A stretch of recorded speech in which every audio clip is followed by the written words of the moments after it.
اچھا، آج 25 نومبر ہے اور 25 نومبر کو اقوام متحدہ یا یونائٹڈ نیشنز نے ایک مہم کا آغاز کیا ہے اگلے 16 دن کے لیے، اور اس کا مقصد یہ ہے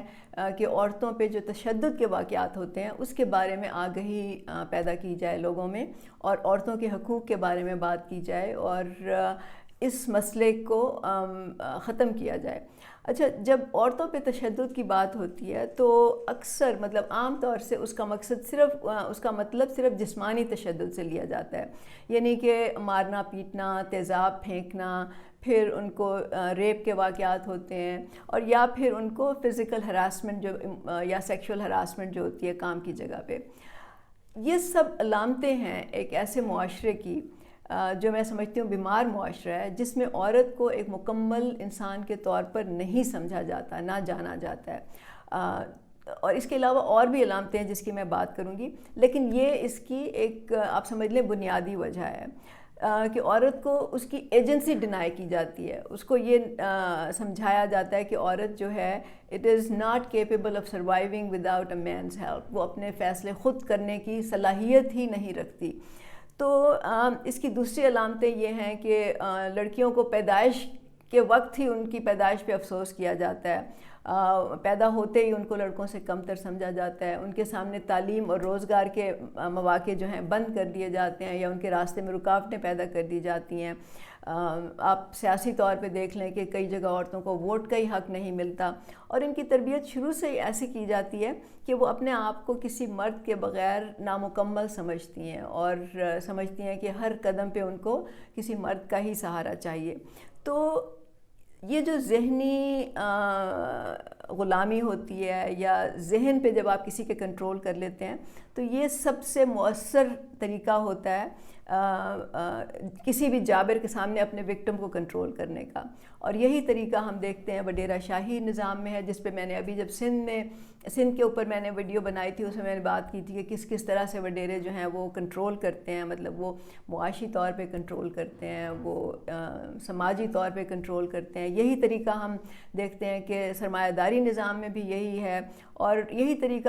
کلونیل جو نظام تھا جس میں کہ سامراجی قوتیں آتی تھیں اور وہ کسی علاقے پہ قبضہ کرتی تھیں، تو وہاں کے باشندوں کو یا وہاں کے رہنے والوں کو وہ ذہنی کمتری میں مبتلا کر دیتی تھی، مطلب ان کا کلچر، ان کی زبان کو کمتر سمجھا جاتا تھا،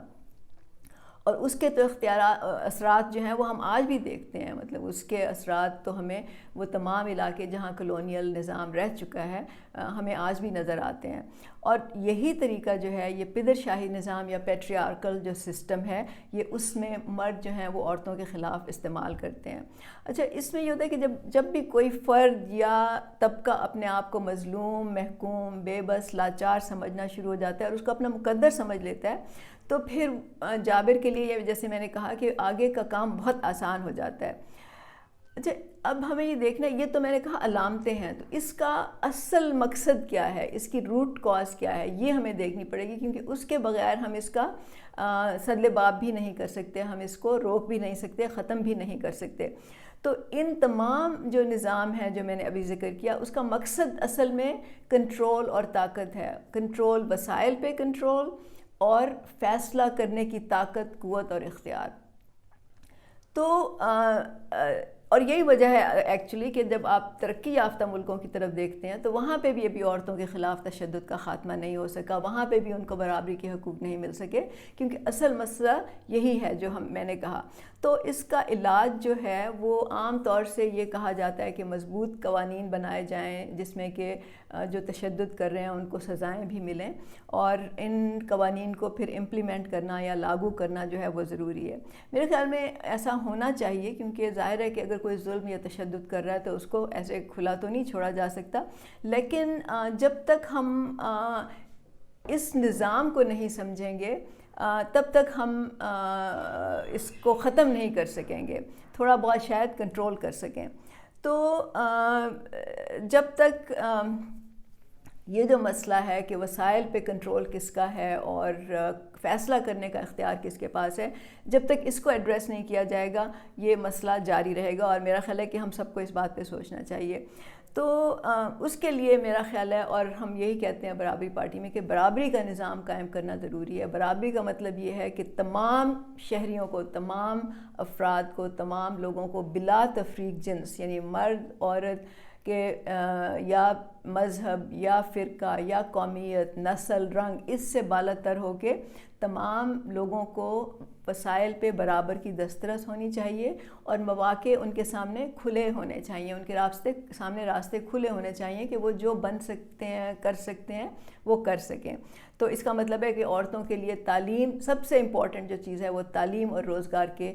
مواقع کھلے ہونے چاہیے. ان کو بھی معاشی خود مختاری کا حق ہے، اور ان کو پبلک سپیس میں ایک جگہ ملنی چاہیے. قومی جو فیصلے ہوتے ہیں اس میں ان کی آواز ہونی چاہیے. اس کے علاوہ انہیں سیر و تفریح کا حق ہونا چاہیے. وہ جائیں، اپنے آپ کو ریلیکس کریں، انجوائے کریں. ان کا بھی اتنا ہی حق ہے جتنا کسی اور کا.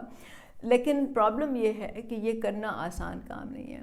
کیونکہ اس کا مطلب یہ ہے کہ ہمیں اس پورے نظام کو چینج کرنا ہوگا. اور یہ نظام ایسا ہے جہاں پہ بھی وسائل پہ کنٹرول کی بات آ جاتی ہے نا، وہاں پہ ایک خاص طبقہ ہوتا ہے جو اس نظام کو نہیں بدلنا چاہتا، کیونکہ اس کے ایمبیڈڈ انٹرسٹ ہوتے ہیں، اس کے اپنے مفادات ہوتے ہیں. تو اس لیے یہ آسان کام نہیں ہے. اس کے لیے لوگوں کے ذہن چینج کرنے پڑیں گے، اور جب ہم یہ کریں گے تو اس کے ساتھ ہی پھر ہم جب برابری کا نظام قائم ہوگا تو ہم سمجھتے ہیں کہ عورتیں اور مرد جو ہیں وہ اس زندگی میں برابر کے شریک ہوں گے، ملک کی ترقی میں وہ برابر کے شریک ہوں گے، ان کا معاشی نظام میں ان کا برابر کا حصہ ہوگا. تو تبھی ہم سمجھتے ہیں کہ یہ ملک بھی قوم ترقی کر سکتا ہے، یہ قوم بھی ترقی کر سکتی ہے، اور تبھی ہم اس دنیا میں بحیثیت ایک باعزت قوم اور ملک کے اپنی جگہ بنا سکتے ہیں.